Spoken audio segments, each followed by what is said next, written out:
Coffee, cake, and climate change? These are the premises behind the recently rising phenomenon of climate cafes. Pop-up coffee shops where communities can come together to talk about their climate concerns over a warm drink. But why are these spaces becoming so popular? And what do they mean for how we talk about important issues in the future? The reason behind the rise of climate cafes could well be attributed to just one thing: eco-anxiety. Eco-anxiety, also known as climate anxiety, is a real phenomenon, and one that many of us feel, especially young people. It can be defined in many different ways, but a few of the more common definitions include 1. A chronic fear of environmental doom, 2. Mental distress or anxiety associated with worsening environmental conditions, and 3. Anxiety experienced in response to the climate or ecological crisis. The American Psychology Alliance is the organization which defined eco-anxiety as a chronic fear of environmental doom, and says it can be characterized by anything ranging from mild stress to clinical disorders such as depression, anxiety, post-traumatic stress disorder, suicide, and maladaptive coping strategies, such as intimate partner violence and substance misuse. Of course, there are other phenomena which can feed into eco-anxiety, such as ecological grief, which is characterized by sadness when thinking about the losses or destruction of the natural world, or solastalgia, which is characterized by a feeling of nostalgia for your home environment in the face of environmental change. Some research even suggests that there are two types of eco-anxiety, one based on apocalyptic fears, such as extinction and annihilation, and another based on feelings of losses, grief, dependency, and guilt. Well, this is an extremely depressing topic, and it's no wonder then that there are still many people out there saying that eco-anxiety isn't a real thing, even though psychologists have determined that it is.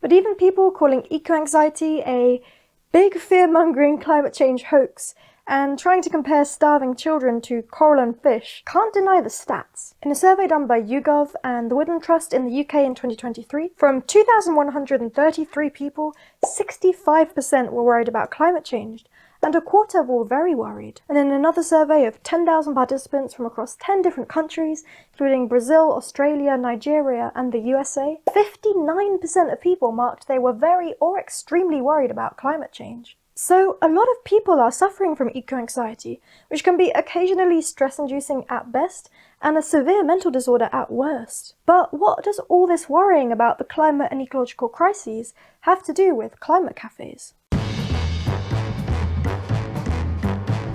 A climate cafe is a safe, community-organised and informal space where anyone can come in, grab a cup of coffee, eat a slice of cake, and talk about local or global climate issues. Sometimes this is just informal, casual discussion, whilst other times the cafes host workshops or events about the climate. Overall, there is one main goal which defines the role of the climate cafe in a community: to mitigate any eco-anxiety the community may face by hosting a space where anyone from that community can come in and talk about the climate-related concerns and issues they and the community are facing in order to try and come up with potential solutions to those issues. And climate cafes do actually help with this. One study found that anxiety, guilt, and loss became more manageable as they became more shared, especially when creating a safe space where realistic possibilities for actions and solutions are opened up. But what is it about an open and safe space, particularly the ones found in climate cafes, which really allow people to come up with community-based solutions? I believe it is how climate cafes are structured. You see, in a climate cafe there isn't a top-down hierarchical approach.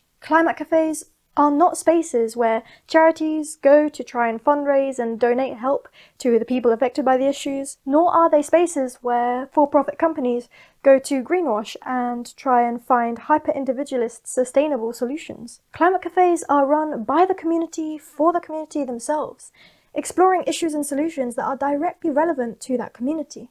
In fact, this kind of model of discussion could be revolutionary for how we approach solving problems on a global scale. There's a documentary I watched a little while ago on YouTube called The Communes of Rojava, a Model in Societal Self-Direction. And it's about the autonomous community of Rojava, a region in northeast Syria which gained autonomy over itself in 2012 in the midst of the Syrian civil war. There's a lot of history here, and I'm not a historian by trade, so I'd highly recommend reading Make Rojava Green Again and Social Ecology and the Rojava Revolution if you'd like to know more specifically about Rojava and how it came to be. But going back to how all of this links with this video, whilst researching climate cafes, a striking similarity came to me. The casual, informal setting of a climate cafe where community members would come together and talk unhierarchically and horizontally as equal citizens about the issues affecting them and their community much reminded me of the way Rojavans come together in commune assemblies to discuss how to govern themselves. There, every individual represents their needs, and no politicians are needed to dictate how the community must govern themselves or what laws they must pass. Of course, this is where we can leave the similarities between the climate cafes and Rojava behind. Whereas climate cafes continue to only exist on a local scale, for any wider and solution-oriented system, such as with community governance, there is a need to always scale up from just the very local. In Rojava, this is easily solved. One man and one woman from each commune of 100 to 150 people are elected as removable spokespeople to then form neighbourhood councils, and this can be repeated to form city councils, and so on and so forth to an even larger scale. For those of you who have watched my previous videos, you may have guessed by now that what the Rojavans are doing is a form of communalism or social ecology, a community-led, grassroots and highly participatory approach to solving our social and ecological problems, where democratic decisions are made by communities organised into confederations. Although this sort of organising doesn't appear at any large scale in any of the Western world,